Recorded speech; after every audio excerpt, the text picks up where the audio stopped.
Hello and welcome to Bonus Action Dash. My name is Jaren, and this is weekly D&D prep, where I go through my actual game prep for my actual Sunday night game. We're running Rime of the Frostmaiden, and we are in the final leg of this adventure. So I'm really excited for all the things that we got coming. I might have a bit shorter of a stream today because I don't have a game tonight, but I'm still here to talk about my game and talk about how I think things are going, and maybe talk about some of the big ending fights that we've got coming up. Really exciting stuff. And as always, before we get started, most of it, just to preface this before we get going, most of the prep that needs to be done for D&D has kind of already been done. This is just the note-taking portion. I do actually use the notes that I do here during these streams for my actual game, but much of the hard work's already been done as I'm thinking about this campaign and what things I want to do next, how I'm going to solve some problems that I'm facing. Pretty much every waking moment that I have.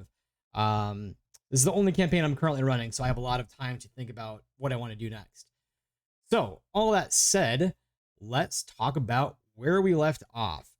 We picked up this session last week, beginning with a continuation of exploring the Ithran library in the party trying to track down the Arcanoloth Scrivenscry. They have his lackey Kingsport now in tow with them. He is the awakened giant penguin that looks super goofy and weird, and they kind of have a pretty nasty relationship. The Arcanoloth Scrivenscry is very abusive and kind of using him. The party is, predictably taking pity and trying to get him out of a bad situation. But there was a pretty big fight that came prior to the beginning of last session. Scrivenscry used what is it? It's the not Misty Step, the Dimension Door to get out of there. And I think where he went is probably the Arboretum. He went to the closest place that seemed relatively safe. And if we're looking at the map, this is the library here. The Arboretum is right next door. It makes sense that that's probably where he's going to go.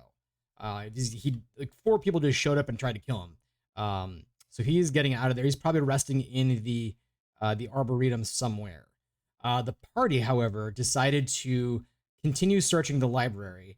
And based on the map that I'd show them, not this is the library picture that I wanted to show. But based on this map here, there was a spiral staircase that continued downward to a basement.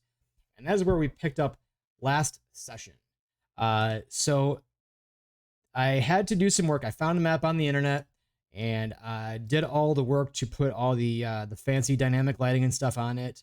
Populated some monsters in here. We threw some living Bigsby's hands because that made sense, and they've seen this before. Now these living Bigsby's hands are not hostile. They're simply caretakers of the library. They're floating around, putting books back on shelves. Just meant to be kind of a spooky exploration for the characters. So they had to sneak down there. They tested the waters to see if these Bigsby's hands were going to react, and they didn't seem aggressive. So they kept exploring and kept asking about stuff. They searched through some books, asked about these statues. But this is a map on the internet. It's not going to be exactly tailored specific to this campaign. So I just had to reason these are probably statues to Mistral, who was a prominent goddess in Ithran. That she being the goddess of magic and Ithran being super magical city, obviously. But I think this is mostly an exploration type of an encounter here. I think they did find out some further information.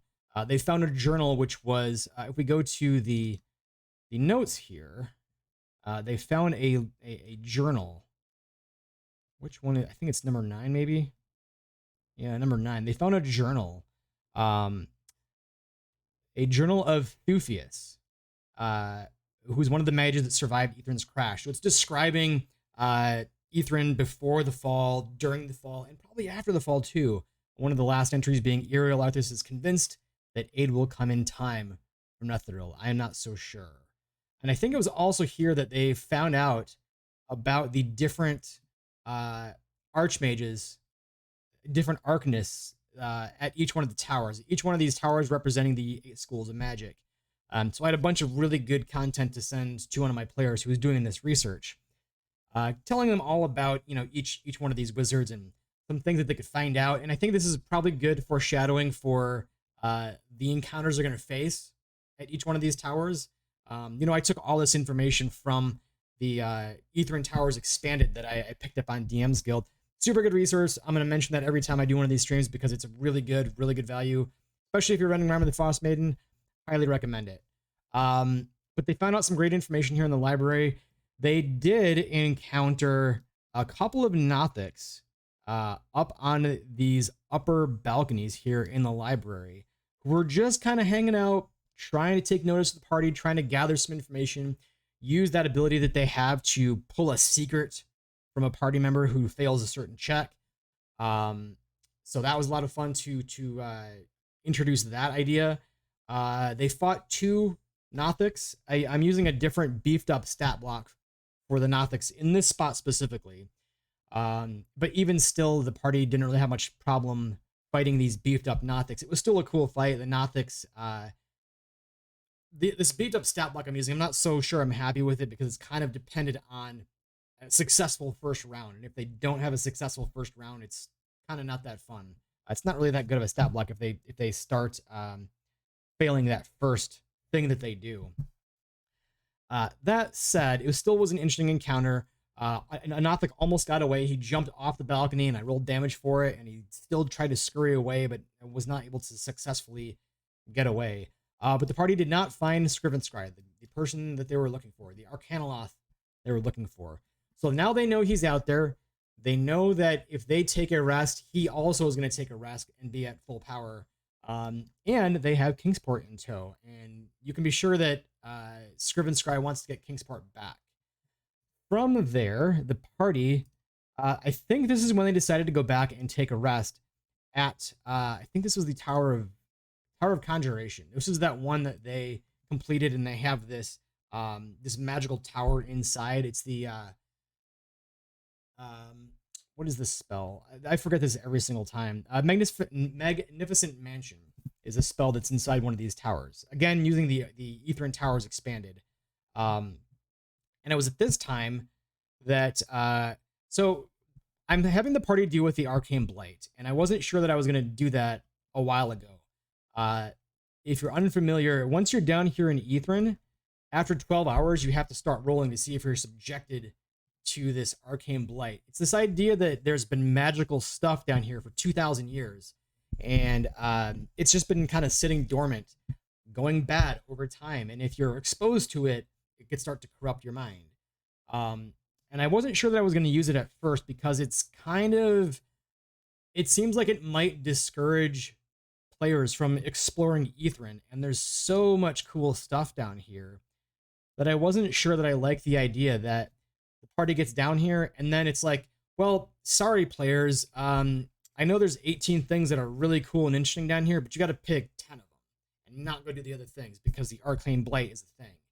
But then reading up on it, it's really not all that dangerous, it would seem, because it's got this idea that, you know, as soon as you start succeeding, the DC starts getting lower and lower, and every time you succeed, it's theoretically a lot easier to succeed on future checks, and such that while you're down here, you're just going to be immune to that effect. So I decided, well, maybe we should run that anyways, because it's this idea that Ethrin's super dangerous. It kind of puts some urgency on the party, and so I decided I was going to do it. The problem is, once you, if you fail an early check, it's really not fun to watch your allies succeed. Like, this is from a player's perspective. It's not fun to watch the other players at the table succeed and get easier and easier checks, and you're just having a hard time because you're not making any progress. You're failing checks. And last session, one of our party members, one of my players, failed a second check, and I'll talk about what I'm going to do for that. But it was during the, and I'm actually running it incorrectly. I misread it. I think what you're supposed to do is after 12 hours, that's when you have to start making checks.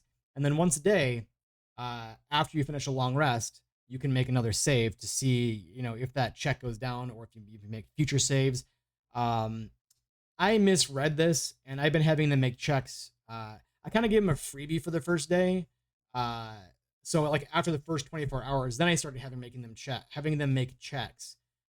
every 12 hours. So I've been kind of doing it wrong, but I'm too far in it now to go back and retroactively correct it. So what we did last time, the party rested in this Tower of Conjuration. I had them make a check. That was the first fail. The next morning was no, I think we maybe did it another 24 hours after that. I don't know. I'm getting the timeline all mixed up. Um, Sorry. Regardless, we had a full day where one player was infected with this Arcane Blight. And the way that I did it was, I think maybe we had them roll at the start of the day. And that's what we did. I think that's what we ended up doing. Start of the day, I had them roll for Arcane Blight. And then the second one was, I don't remember what I did. Anyways, we had a second roll at the start of the next day. Doesn't matter. I had a player that failed twice. But we had mostly a full day where one player was infected with this blight. And the way that I thought this probably would work is it's not an immediate thing. You probably just wake up with a heaviness on your mind. And over the course of the day, that initial effect of you get the following flaw, I don't trust anyone.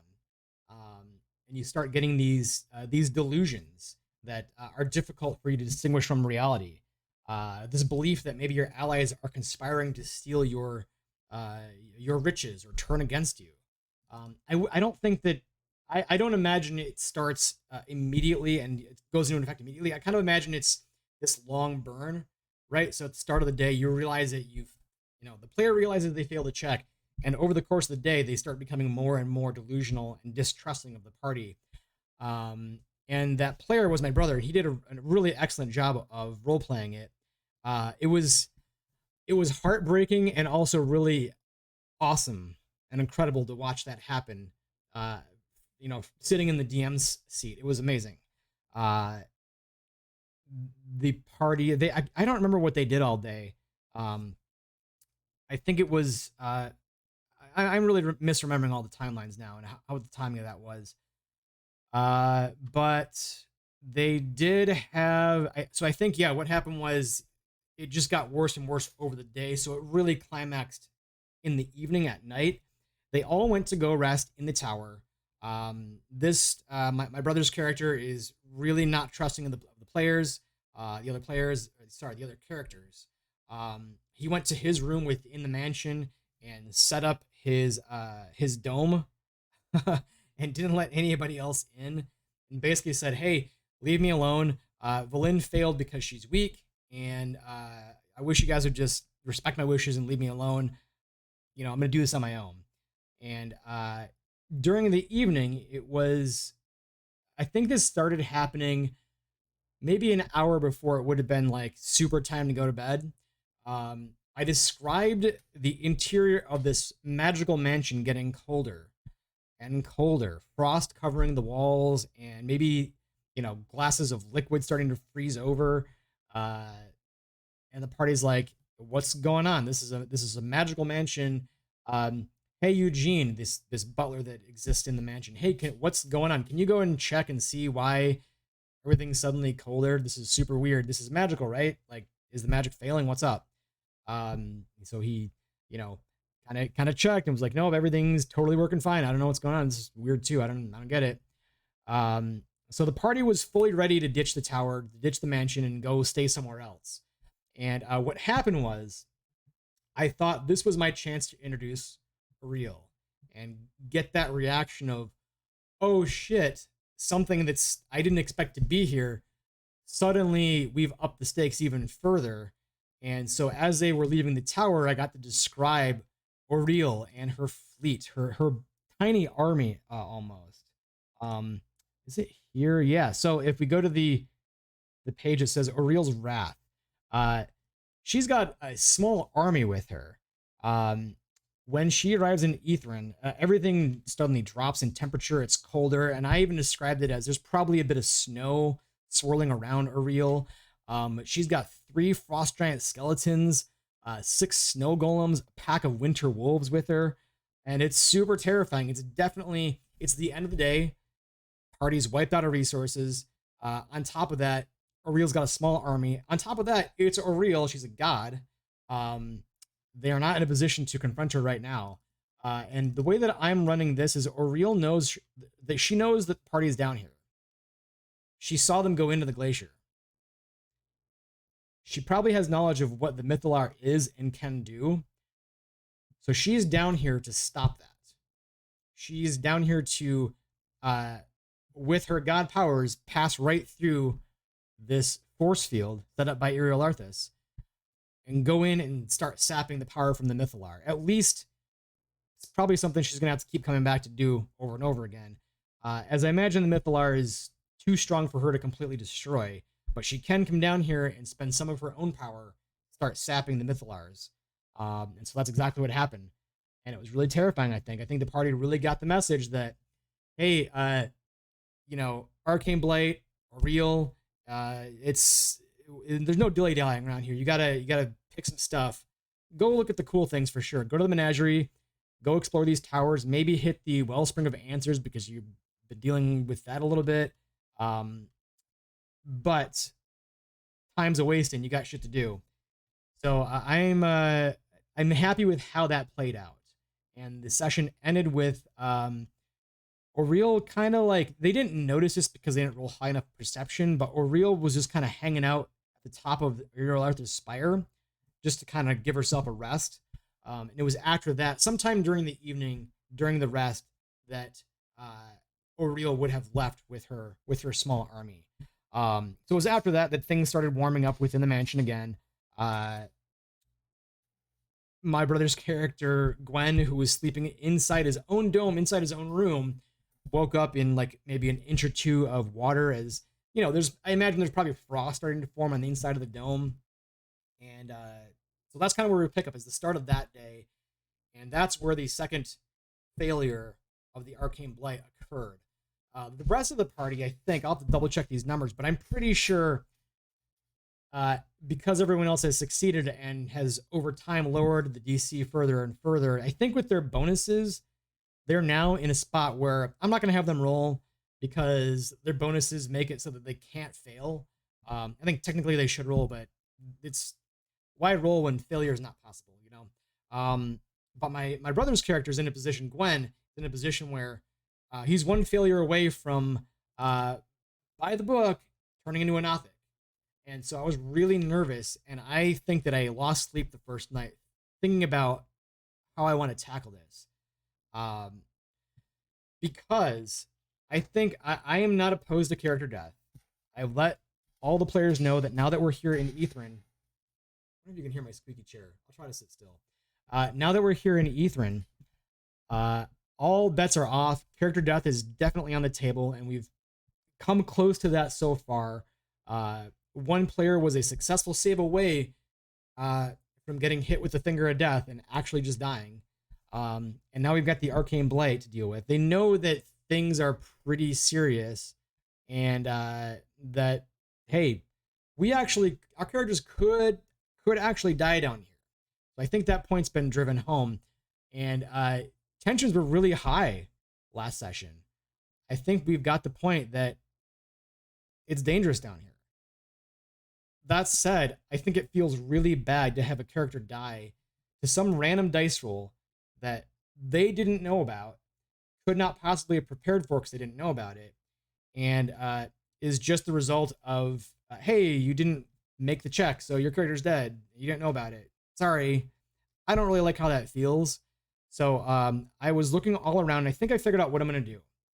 So a couple of suggestions that I got. I found one on Reddit and found one in the Discord, the Rime of the Frostmaiden Discord, where, because I looked at my characters, my players' possible spells. The one that they want to get is Greater Restoration. The problem is the one character in the group that has Greater Restoration is our cleric who has the Arcane Blight twice and is distrusting of the party. I think the way this curse works is they wouldn't suspect that they're going nuts. There's probably not going to cast Greater Restoration on themselves, especially if the party is trying to convince them to do that. They don't trust the party. They're not going to listen to them. So that's kind of the problem. So what we do have access to is our wizard has removed curse, right? And so one suggestion was maybe remove curse just delays it by a day. Maybe that means they don't have to roll for a day.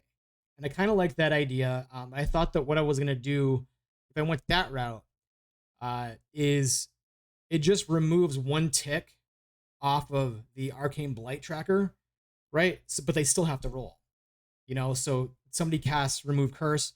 That means that if they fail again, they're not screwed, but they still have, it's like getting a bonus chance to make another save. So it's delaying it by another day, but they still have to roll. And it's the spirit of like, hey, if you succeed, it's really good for you.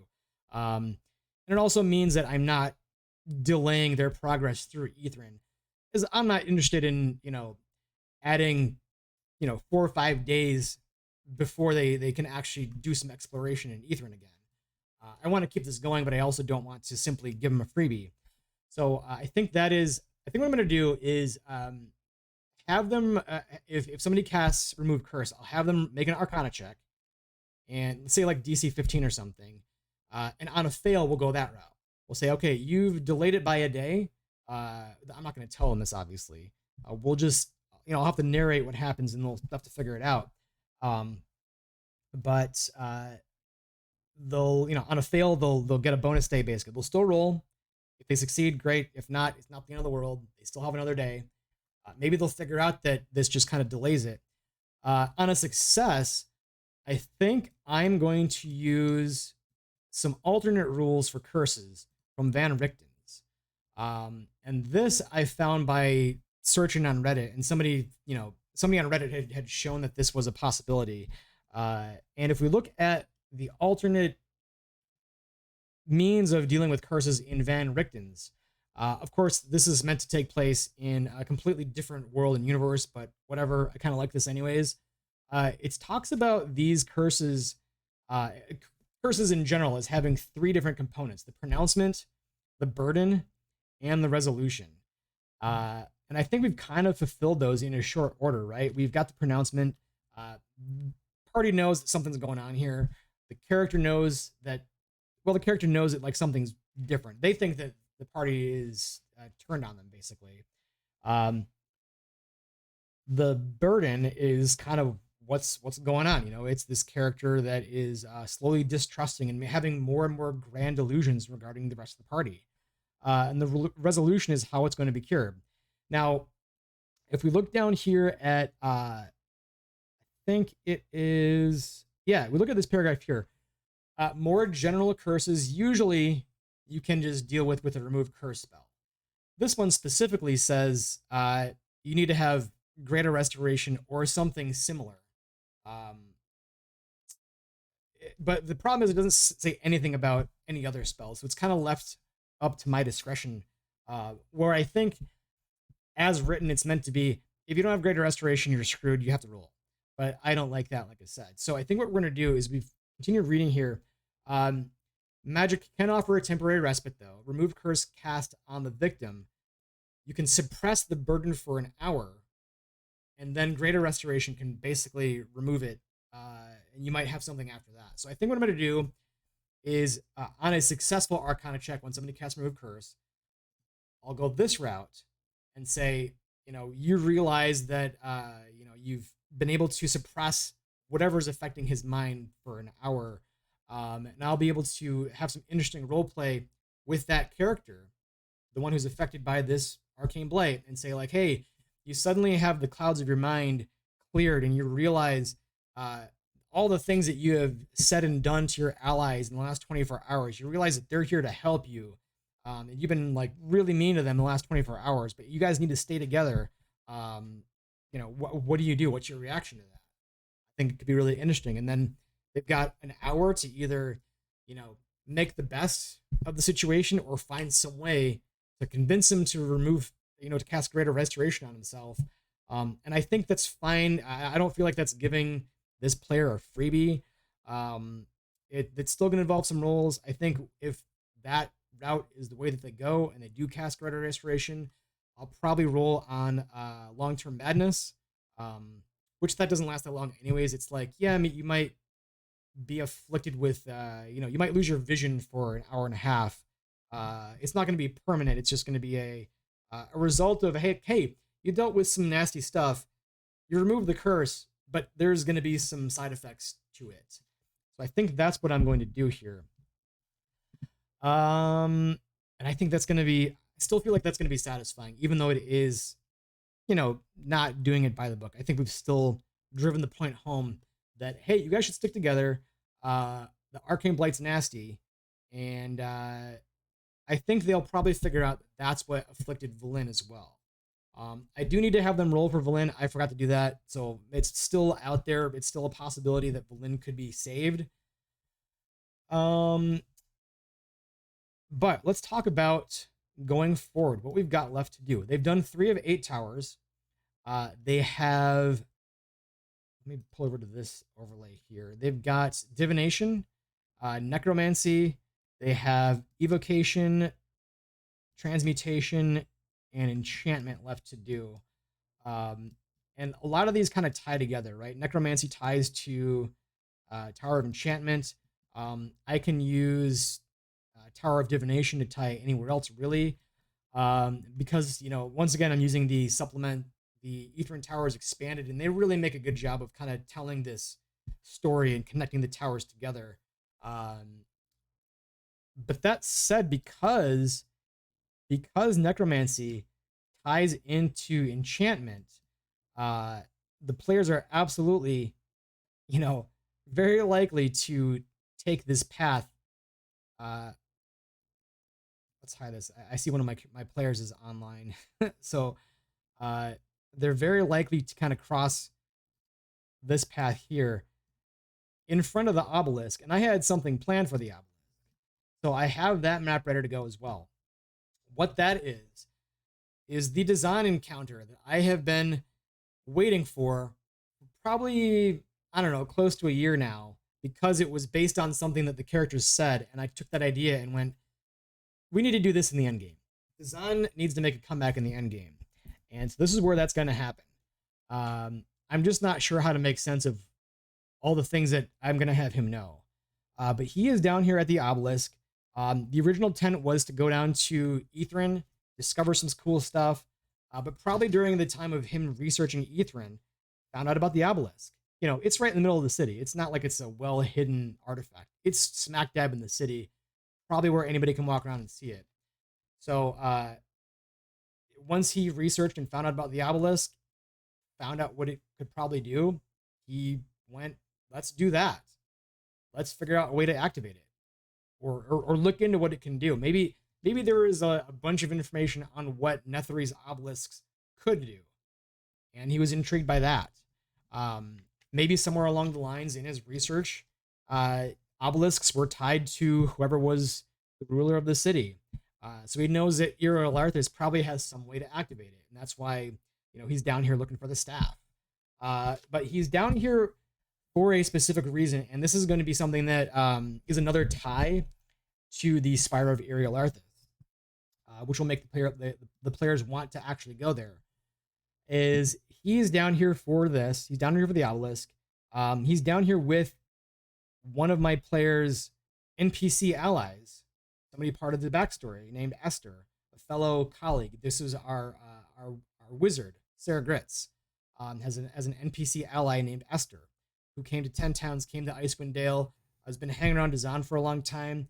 Dazan would have sent for his simulacrum and Esther to come to Ethrin, bring him some stuff, and they're now down here. And he would have sent Esther to try and retrieve whatever she needed to retrieve to help activate the obelisk. Unfortunately, it probably wouldn't have worked because there is this force field. Maybe she managed to slip in at the time that Oriel disabled the force field, but she's probably unconscious somewhere in the upper reaches of Urilarth's spire. But Dazan's not going to let anybody know that. So that's what I have planned, and I do have a map ready to go. I do have an encounter map ready to go. Where is it? I don't remember where I pulled the actual map from, the background map, but I had to use a bunch of I might have used the Roll20 assets themselves to kind of position around the map to make this snowy crap. and I pulled some pillars on there, and I made an obelisk. Um, put the tokens on here. So there's going to be Dazan, his simulacrum, and the his bodyguard Printas is down here as well. And I think what I might do for this encounter, I'm going to use the by the book stats for the simulacrum, and I might use like a modified archmage stats for actual Dazan, just to make it a better encounter. I don't think you're ever supposed to fight Dazan in the actual campaign, and if so, I think a party of level 9s could totally wipe him out. So I need to beef up his stats a little bit. I think I'm going to use modified archmage stats. I think what I might do also is take these pillars out, and most of the time I just have completely static maps. But what I might do is take these off the map, and as the encounter progresses, I'll have pieces of the city start to collapse, and maybe suddenly there are these pillars that somebody could dodge behind and duck behind and get a better, maybe they have some protection and 3/4 cover or something like that. So I've got this encounter ready to go. I'm so looking forward to that, because it's something that the group talked about back during the execution of Dazan in East Haven. And once they found the simulacrum in the Lost Spire, they collectively were like, hey, maybe there's more simulacrums. Did you remember how that one died and he seemed to be not phased at all and was like, hey, don't worry about me, I'll be fine. They were like, maybe there's other simulacrums out there. Maybe that wasn't the real one. And it was then, this was back in, I don't know, like at least like 30 sessions ago. This was 9 months to a year ago that they brought that up. And it was in that moment I knew we need to have design in Ethrin for something, for some reason. It's going to be really cool, and it's going to be a long time coming that they talked about it a long time ago. And now here it finally is, the big reveal. And this will be sort of a cool mini boss. And I plan to start foreshadowing this as they're exploring other spots here in Ethrin. Maybe they go to the menagerie. Maybe they explore through the Bazaar of the Bazaar, and they're finding bits and pieces of Esther's cloak. This bright blue cloak that looks way newer than any of the other ones. Maybe they make a chimera in the menagerie, and this weird, amalgamation of an animal runs off and, comes back with a scrap of paper that has fresh writing on it. Maybe it's part of like Esther's spellbook or something like that. I don't know, but I do plan on doing something like that, and I think that'll be really cool to see if that player puts the pieces together. But I think that's kind of where we're at. I really like these sort of mini bosses, right? I think the players are gonna level up after they fight Iriel Arthas and defeat Iriel Arthas. They're currently level 9. The way that I'm imagining this going is they'll complete the towers. They'll have a showdown with Dazan. Maybe once they try to attune to the Mythalar, that's when the Tomb Tapper shows up, and that's when Iriel Arthas tries to stop them. Maybe as soon as they try to use the Mythalar for control weather or whatever. If things are going in favor of the party, Iriel Arthas is going to peace out and probably go hide in his tower. And now they've got 2 reasons. They can't use the Mythalar until they kill Iriel Arthas. Also, Esther's up there. So there's going to be good reasons for them to do all this stuff. It's not simply going to be, oh, you did the 8 towers. You were able to get past the force field. Now you have the Mythalar, and all this cool stuff is optional. No, there's good reasons for them to go do this. They can't save 10 towns until they get, actual access to the Mythalar. It's going to be 2 pieces, right? They have to both kind of not really banish Auril from this area, but I think killing her will prevent her from being present. At least it's not really killing her because she's a god and she can just come back, next winter solstice or whenever there are enough believers. But to actually prevent her from returning, they cast control weather or something like that, get people to start believing in something different.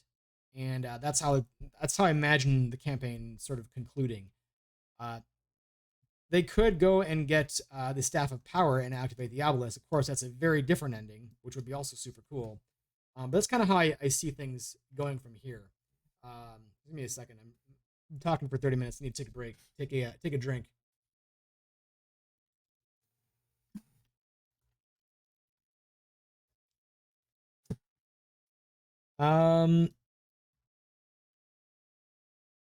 So I'm wondering if there's anything else that I need to. I am gonna do another prep of actual stuff next Sunday before the actual game.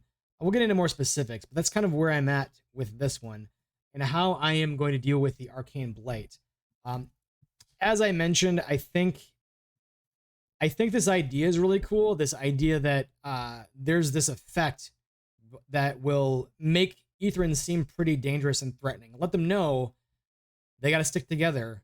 They got to watch each other's back. And hey, it's a bunch of old magic down here. It's terrifying. There's the threat of death is very real.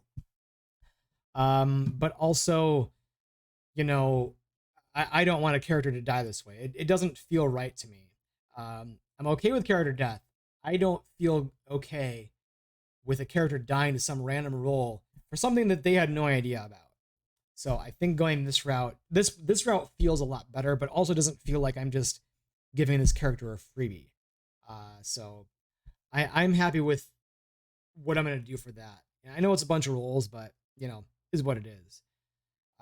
They are almost halfway through completing the towers. So I don't want to you know, further delay them progressing through. I'm not sure how I'm going to handle the dealings with Scriven Scry. I think what I might do though, if I, you know, we're taking a look at the Tower's expanded content for the Tower of Divination. This is that really cool one where they can, you know, look at the floor of the tower once they get in, and it's got all these pictures of space and the different planets and the sun, and stepping on each one has a different effect. They look at the ceiling, and there's a picture of the stars, and they get a vision. You know, this is Tower Divination. You're getting a vision of the future, of all these Nothics swarming the very tower that they're standing in. And the idea is that they'd use these different effects within the tower to help them in this fight of Nothics. But the second part of that is going up to the second floor. The diviner, High Diviner Apius, I think is that character's name. Before Ithran fell, was, you know, doing some stuff with what is it? I think it's that tadpole creature. I don't remember the name of it, but has turned herself into. I'll pull it up here. Why not? Tower of Divination.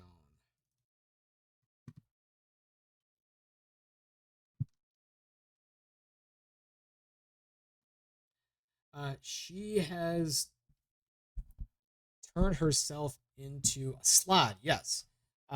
She was dealing with some Slod stuff before Ithran fell. It escaped, and now she's turned herself into a Slod accidentally. But she has access to this magical telescope, which allows her to kind of, you know, cast locate object. How she fits into the octad, the right of the arcane octad. She wrote down her piece, in her spell book, which has gotten lost after Ithran crashed. So I can put that spell book pretty much wherever I want the party to go. And I think what I'm going to do, I think this would make for some interesting role play and also allow the party to make a moral decision, I suppose. I thought it'd be really cool if I put that spellbook in the hands of our Arcanoloth friend Scriven Scry. Then they can go back to him, who's going to be in the Arboretum, and say like, hey, you know, you got the thing that we need, you know, and he can say, well, I've got something that you want. You have my lackey. We don't need to fight. Fair trade. Give him back, and I'll give you the book. And they can either decide to, you know, give up this cute little awakened penguin back to the guy that they know has been treating him terribly, in exchange for the thing that's going to save, you know, save 10 towns. or they can decide to have a showdown. It's up to them. So I think that would be pretty interesting. And that's probably what I'm going to do. The other ideas is basically, you put it wherever you want them to go next. So really, I could put it, in the Bazaar of the Bazaar, or in, put it in the Menagerie, or really wherever I wanted them to go next. So I have some flexibility there, and I have another week to think about it too. But probably it's going to be with our friend Scriven Scry, who now has had a full rest, as has the party. Now has all of his spells back. It'd be a much more interesting fight. He knows what the party is capable of, but they also know what spells he has, and they're gonna have a better insight into how to handle him. So we'll see what happens. But that's my plans going forward, and I'm really happy with the campaign so far. I'll be really sad when this ends, to be honest. It's been a lot of fun. But yeah, I think that's probably gonna do it for this slightly shorter stream of weekly D&D prep. Again, I'll be back here next Sunday at 5 p.m. Central to do more in-depth prep. I don't have a game tonight, so we got to save some for next week. But that's about where I'm at. So we'll be back here next Sunday, which I know is Labor Day weekend for those in the U.S., but I'll still be here. Next Sunday at 5 p.m. Central, here every week. Wednesday on Sundays at 5, and that should just about do it. So thanks for tuning in, and we'll see you next week.